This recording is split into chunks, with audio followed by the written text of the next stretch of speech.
السلام عليكم ورحمة الله وبركاته. ازيكم عاملين ايه؟ يا رب تكونوا دايما بخير وفي احسن حال. النهاردة هعمل معاكم اكلة جميلة معظمنا بنحبها، اكلة شعبية. هعمل معاكم المسقعة بطريقة سهلة وبسيطة وان شاء الله تعجبكم. اول حاجة هنا معايا المكونات. معايا البتنجان قطعته ورشيت عليه شوية ملح لحد ما انزل المية بتاعته كده، وكمان معايا فلفل، ومعايا معلقة توم كبيرة، ومعايا كيلو من الطماطم، عصير الطماطم، ومعايا بطاطس متقطعة بالشكل ده، وكمان معايا بابريكا وفلفل اسود وملح ونص معلقة من السكر. اول حاجة هبدأ ان انا احمر البطاطس.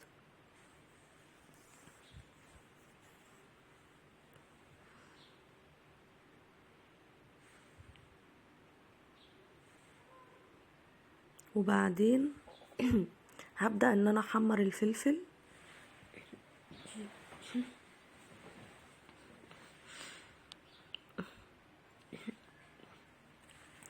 واخر حاجة هحمر البتنجان.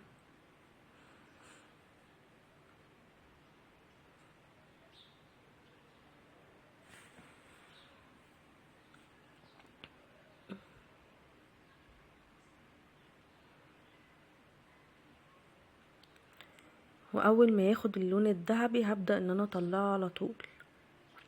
هنا معايا حلة هحط فيها معلقة من الزيت، وهحط فيها الثوم المفروم. انا فرمه الثوم ده مع نص معلقة من الكزبرة ونص معلقة من الكمون،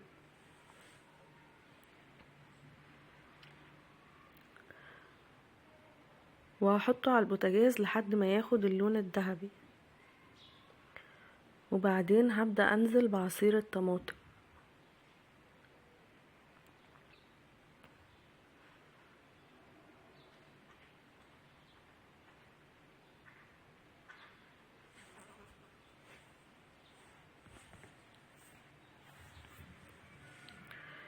وهسيبها لحد ما تتسبك وبعدين هرجع لها تاني.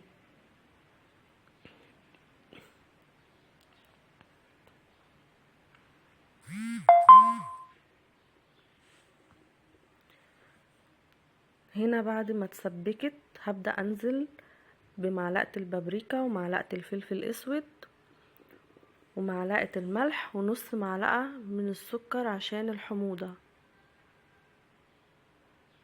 هبدأ اقلب كويس، وبعدين هنزل بالفلفل والبطاطس والبتنجان. شايفين ده بيبقى شكلها ما بتبقاش ناشفة قوي.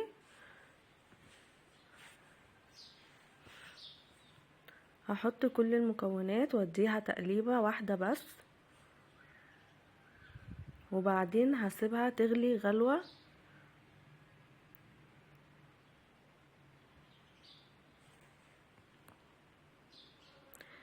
ده شكلها بعد ما غليت خلاص. هقفل البوتاجاز عليها وهقدمها بالشكل ده. ايه رأيكم يا جماعة في الوصفة بتاعتي؟ شايفين الشكل؟ وكمان الطعم كان جميل جدا. جربوها وقولولي رأيكم في التعليقات ايه. شايفين؟ بجد كانت جميلة جدا.